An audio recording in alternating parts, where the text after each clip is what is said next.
नमस्कार दोस्तों, स्वयं से साक्षात्कार की इस कड़ी में जिसका शीर्षक है भ्रांति निवारण करें गुरु, आप सभी का मैं हार्दिक स्वागत करता हूं।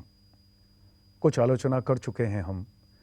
भ्रांति के चैप्टर में जब थे, मेरा है भ्रांति, उस चैप्टर में हमने देखा था कि मन, बुद्धि, अहंकार कैसे भ्रांति क्रिएट करते हैं हमारे अंदर।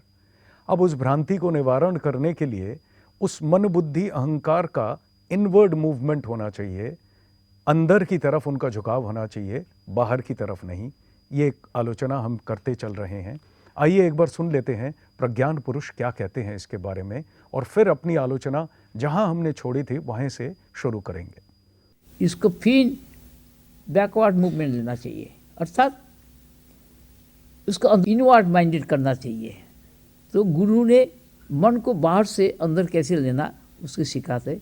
धीरे धीरे उसको मालूम हो जाता है जो हमारी आउटर से इनर भी ग्रेटर, इनर से सेंटर भी ग्रेटर, सेंटर से ट्रांसेंडेंटल ग्रेटर। और गुरु में भी क्लासिफिकेशन है। जो परफेक्ट रियलाइजर, वो गुरु खाली तुमको परफेक्शन की बात सुनाएगा और कुछ नहीं। वो सबऑर्डिनेट स्टेज का जितना भी है उसको नहीं सुनाएगा। प्रज्ञान पुरुष बोले, इसका फिर मन, बुद्धि, अहंकार का अर्थात इसका फिर बैकवर्ड मूवमेंट होना चाहिए, अर्थात इसको इनवर्ड माइंडेड करना चाहिए।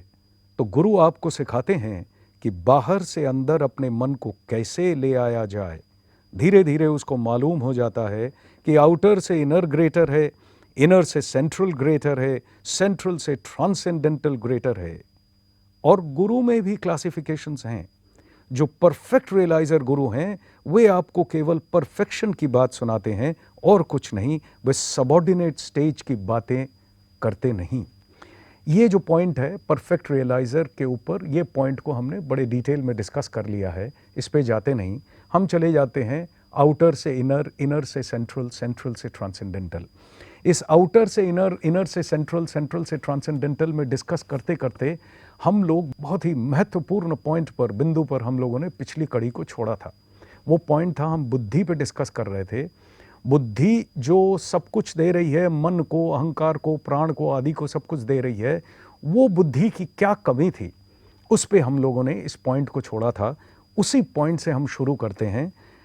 बुद्धि का एक और नाम है डिटर्मिनेटिंग फैकल्टी, निर्धारण शाखा, अर्थात जो विभाग निर्धारण कर सकता है, एसर्टेन, निश्चय कर सकता है, परंतु अंश विशेष का निर्धारण कर सकता है, संपूर्ण का नहीं। एक देश दर्शी है बुद्धि। बुद्धि केवल एक चीज का निश्चय कर सकती है, जब जहां जितना प्रयोजन उतना निर्णय कर सकती है, उससे ज्यादा नहीं। इसलिए बुद्धि की समग्रता के बारे में धारणा नहीं है, केवल अंश विशेष का निर्णय कर दे सकती है। तो हम क्या देखते हैं कि बुद्धि के ऊपर निर्भर करके जो चलते हैं वह भी पार्शियल, आंशिक हैं, उनको भी भ्रांति होती है। थोड़ा सा अटपटा लगता है कि बुद्धि के ऊपर निर्भर करके जो चलते हैं उनको भी भ्रांति होती है। पहले तो इस बात को समझ लें कि क्यों होती है। ये जो विज्ञान है वो क्या कह रहा है कि बुद्धि होल को नहीं समझ पाती। इस होल के अंदर पार्ट्स को समझ लेगी। ये पेंसिल है, ये पेन है, ये गाड़ी है, ये साइकिल है, ये आदमी है, ये वो आदमी है, ये सारी चीज़ें बुद्धि समझ लेगी। इंडिविजुअलिस्टिक, व्यष्टि लेवल, समष्टि लेवल में बुद्धि के लिए समझना मुश्किल है। सब चीज को मिला के एक करना, अलग अलग कर देना, एसर्टेन कर करके, निर्णय कर करके कि ये है, ये है, ये बुद्धि बहुत पारदर्शी है। लेकिन सबको मिला के वापस एकत्व में ले जाना, ये बुद्धि के बस का नहीं है। इसलिए बड़े बड़े बुद्धिमान लोग भी बहुत धोखा खा जाते हैं। मैंने कुछ इस मामले में कुछ इंसिडेंट सुने हैं। किनके जीवन के पता है? आइंस्टाइन, जिनको कहा जाता है कि साइंटिस्टों में श्रेष्ठ। सो कितनी बुद्धिमान होंगे, कितनी बुद्धि प्रखर होगी उनकी, अंदाजा लगा सकते हैं। वो घटना क्या है? धोबी आया, धोबी को उन्होंने 5 लॉट बना के दे दिए, 6-6 कपड़ों के, 6-6 कपड़ों के 5 लॉट, 30 कपड़े टोटल उन्होंने 5 लॉट में दे दिए। 6 कपड़े 6 कपड़े 6 कपड़े 6 कपड़े 6 कपड़े। जरा गौर से मैंने रिपीट किया क्योंकि इसी पे रिलेटेड है सारी बात। धोबी वापस आया, 6 लॉट लेके आया। 6 लॉट में 5 5 5 करके कपड़े, कपड़े 30 ही थे लेकिन लॉट 6 थे, ले गया था 5 लॉट। अब आइंस्टाइन उस वक्त मस्त थे अपने काम में। शाम को जब उन्होंने देखा तो उन्होंने फट से धोबी को बुला भेजा और कहा, भैया इधर आओ, कपड़े कम क्यों लाए हो? बोले, नहीं हुजूर, कपड़े तो कम नहीं लाए। बोले, अरे ये क्या किया है तुमने, ऐसा तो मैंने तुमको दिया नहीं था। तो कहने लगे, हुजूर ये मैंने लॉट में एक एक कपड़ा कम कर दिया। बोले, यही तो कम हो गया। बोले, हुजूर कपड़े गिन लीजिए, कपड़े 30 ही हैं, वो लॉट मत देखिए, कपड़े गिनिए हुजूर। ये है आइंस्टाइन। एक और आइंस्टाइन का वाक्य उनके मुंह से सुना था। क्या वाक्य था? कुत्तों का शौक था, तो जब बच्चे हुए तो 5 बच्चे हुए, तो उनको लगा कि अब तो इनको एक केनल बना के देना पड़ेगा। तो कारपेंटर को बुलाया और कहा, भैया एक केनल बना के दो। तो केनल बना, कारपेंटर ने कहा, जी हुजूर बना दूंगा, कोई बात नहीं। तो उन्होंने कहा, रुको रुको, पहले मैं समझा देता हूँ कैसे बनाना है। साइंटिस्ट है ना, साइंटिफिक माइंड है। तो वो कहने लगे, देखो केनल का ये साइज होगा रफली, और उसमें एक मेन डोर होगा जिस डोर से माँ जाएगी, और छोटे छोटे डोर होंगे जिन डोरों से, 5 डोर्स होंगे जिन डोरों से जो बच्चे हैं वो जाएंगे। तो वो कारपेंटर खड़ा हो गया। बोले, अरे भाई समझ में नहीं आया क्या? फिर से रिपीट किया उन्होंने, मेन डोर, 5 छोटे छोटे डोर। कारपेंटर फिर खड़ा रहा। उन्होंने कहा, अरे भैया छोटी सी तो बात है, तुम क्या है, कुछ समझ में नहीं आता, फिर से सुन लो। समझा दिया। कारपेंटर ने कहा, हुजूर समझ में नहीं आया। तो वो कहने लगे, क्या बात समझ में नहीं आई? बोले, हुजूर एक बड़ा दरवाजा बन गया तो माँ भी उसमें से आना जाना कर लेगी, बच्चे भी कर लेंगे, बाकी 5 दरवाजों की क्या जरूरत है? देखिए, आज हंसी आ रही है, लेकिन घटना किसके साथ घटी है इसका ख्याल करिएगा, तब पता चलेगा कि बुद्धि कहां पे जाके मार खा जाती है। बहुत छोटी 2 बातें हैं, लेकिन ऐसा ही हुआ उनके साथ। ऐसा मैंने सदगुरु से सुना है, कहीं पढ़ा तो नहीं है, लेकिन केवल समझने के लिए बात यह है, इस पे ज़्यादा गौर ना करें। गौर सिर्फ ये करें कि बुद्धि की जो कमजोरी है, बुद्धि में जो कमी है, उसको पूरा करने के लिए मुझे कहीं और जाना पड़ेगा। वो है बुद्धि के पीछे जो है। आगे कहते हैं, परंतु बुद्धि अगर बोधि के साथ युक्त हो या युक्त रहे तो कोई भ्रांति नहीं रहती है। तो बुद्धि की एक दिशा है, उसके भी पश्चात में बहुत कॉम्प्लिकेटेड जटिल साइंस है। ऐसा करके उन्होंने ये फिंगर्स यूज करके ये डिपिक्ट किया है। ये 4 फॉर्मूला ऑफ 4 जिसके बेसिस पे हम बढ़ रहे हैं, ऐहिक ज्ञान, यहाँ से शुरू करके भीतरी ज्ञान, भीतरी से केंद्रीय ज्ञान, केंद्रीय से तुरीय ज्ञान, इस पे जा रहे हैं ना। तो जो बोधि है वो तुरीय के स्टेज पे है। ये ऐहिक ज्ञान, भीतरी ज्ञान, केंद्रीय ज्ञान, तुरीय ज्ञान, तो ये चारों फिंगर्स जस्ट समझाने के लिए अब एक एक के 4 स्टेज हैं। ये जो 1 2 3 4 इसके 4 स्टेज, ऐहिक के 1 2 3 4 इसके 4 स्टेज, 1 2 3 4 इसके 4, 1 2 3 4 ये 4, ये है 16 4 8 12 16, ये है 16 कला पूर्ण। ये एक कंप्लीट साइंस व्याख्या की है उन्होंने, वो अलग एक पॉइंट है। लेकिन ये बात हम अगर आगे चलाते हैं कि बुद्धि के पीछे बोधि, तो इसको सिर्फ ध्यान में रख के चलना पड़ेगा। आगे कहते हैं, ये यहाँ की बात बोल रहा है, इसको दिखा के कहते हैं कि ये यहाँ की बात बोल रहा है। परम बोधि, सुप्रीम इंटेलिजेंस की बात हो रही है, सुप्रीम प्योर कॉन्शियसनेस की बात हो रही है। आगे कहते हैं, परम बोधि की बात बता रहा है। Try to follow me, that is unconventional, unprecedented. Unprecedented, इसका कोई प्रेसिडेंट नहीं है, कोई इसका दूसरा उदाहरण नहीं है, इसलिए ट्राई टू फॉलो मी। इसको लेकर बहस करना या प्रश्न करना अवांतर है। प्रश्न करेगी बुद्धि। बुद्धि क्या चीज है, इसका एक हमें आइडिया लग गया। यहां पे आके बुद्धि समाप्त हो गई, बिल्कुल शुद्ध बुद्धि यहां समाप्त है। आगे के जो 4 स्टेजेस हैं ये बुद्धि कभी जान नहीं सकती है जब तक परम बोधि के साथ मिली न रहे। ईश्वर जो हैं शुद्ध बुद्धि का यूज कर रहे हैं, लेकिन ऐसी हालत में यूज कर रहे हैं। मनुष्य जो है वो ऐसी हालत में है, अर्थात बाहरी और भीतरी जगत के साथ ही लिप्त है, बहुत दूर है ईश्वरीय जगत से। इस वजह से इतना रोना धोना है। ये दोनों, इस दोनों में लिप्त होने के नाते जो सारा रोना धोना है। जब कोई विरला कोशिश करता है ईश्वरीय जगत की और केंद्रीय जगत की ओर बढ़ने की, तो यहां से वो पहले उसको छूटना पड़ता है।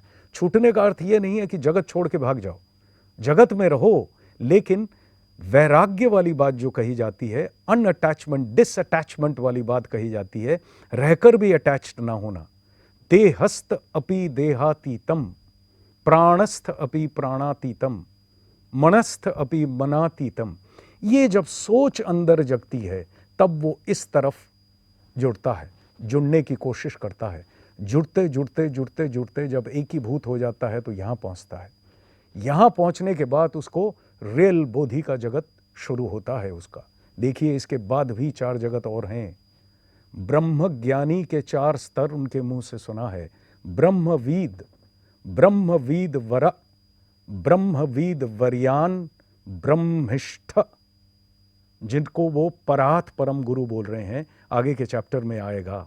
तो ये जो ब्रह्म ज्ञानियों के 4 स्तर, इतनी सूक्ष्म बात है, हम इस चर्चा पे जाएंगे नहीं, बट जस्ट उनके मुंह से सुना है तो मैं जिक्र कर रहा हूं कि कितनी सीढ़ियां और हैं, लेजेस और हैं। तो नॉलेज के 9 लेजेस, ये जो पहुंचने वाली बात है, इसको मानने वाली बात है, ये बहुत दूर है। इसलिए हम लोगों को थोड़ा सचेतन होकर चलना पड़ेगा। बस इतनी सी बात है और कुछ नहीं है हमारे अंदर ही, लेकिन बहुत दूर यूं लगता है क्योंकि बाहर इतने लिप्त हैं कि अंदर की खबर रखते नहीं है। और कोई बात नहीं है। आगे क्या कह रहे हैं, इसको लेकर बहस करना या प्रश्न करना अवान्तर है। मन को कैसे धीरे धीरे परम बोधि में ले जाया जाए, इसके वक्तव्य में वही विज्ञान बताया जा रहा है। कैसे अपने यथार्थ स्वरूप में पहुंचा जाए, अपने आभासित स्वरूप से। ये जो स्वरूप है ये आभासित है, बार बार याद दिला रहे हैं। ये जगत में जी के जिसको सही मान के चल रहे हो, ये सही आभासित है, आज है कल नहीं है।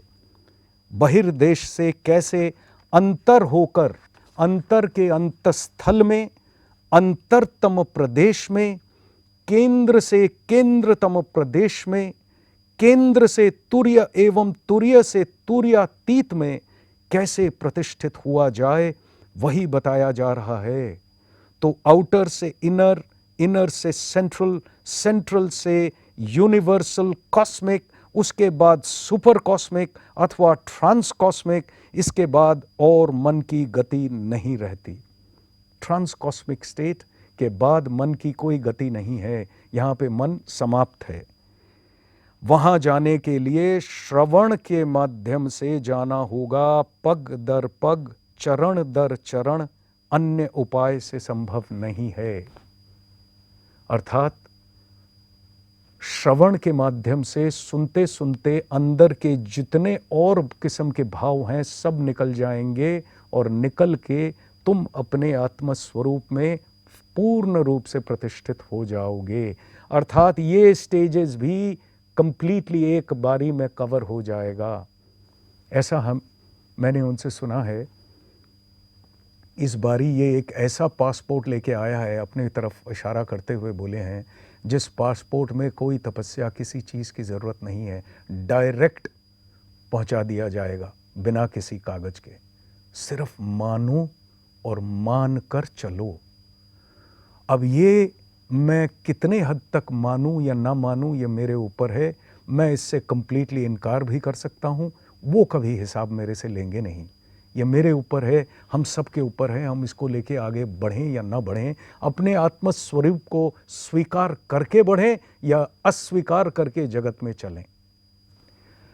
दोस्तों, हमारा समय समाप्त हो गया, लेकिन ये टॉपिक समाप्त नहीं हुआ है। और भी कुछ ज़रूरी बातें हैं गुरु के एंगल से जो हमारी भ्रांति को निवारण करते हैं, क्योंकि यही एक चाबी है, इसके अलावा और हमें कुछ नहीं चाहिए। बस ये मिल जाए तो सारा काम हो जाता है। तो आइए सुनते हैं हमारी प्रथा अनुसार एक उद्गत भजन और भ्रांति निवारण करे गुरु। ये टॉपिक हमारा जारी रहेगा अगली कड़ी में। भवानी भवनंदन देव गणेश गजानन भवानी भवनंदन देव गणेश गजानन सिद्ध साध्य नित्य स्मरण सुरासुर नर बंदन सिद्ध साध्य नित्य स्मरण सुरासुर नर बंदन भवानी भवनंदन देव गणेश गजानन सिद्धेश्वर सिद्धिदाता विद्यासागर बुद्धि विदाता सिद्धेश्वर सिद्धिदाता विद्यासागर बुद्धि विदाता गणाधिप विनायक विद्यापति विद्यासदन भवानी भवनंदन देव गणेश गजानन गणपति मंगल मूर्ति मंगल साध्य मंगल परम गणपति मंगल मूर्ति मंगल साध्य मंगल परम विघ्न हरण अशुभ नाशन विघ्न हरण अशुभ नाशन इष्ट साधन मंगलायतन खंडन भव बंधन भक्त हृदय रंजन खंडन भव बंधन भक्त हृदय रंजन निर्गुण गुण गुणाकर गुणेश गुण कारण निर्गुण गुण गुणाकर गुणेश गुण कारण भवानी भवनंदन देव गणेश गजानन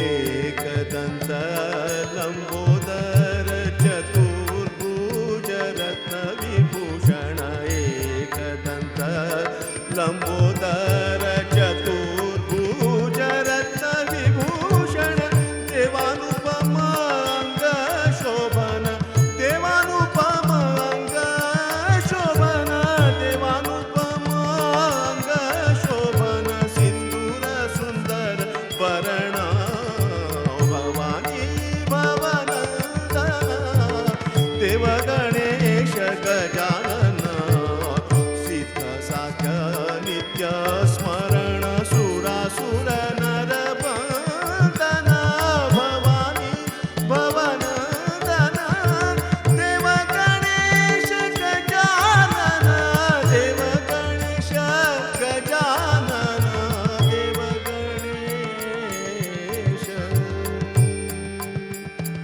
गजानन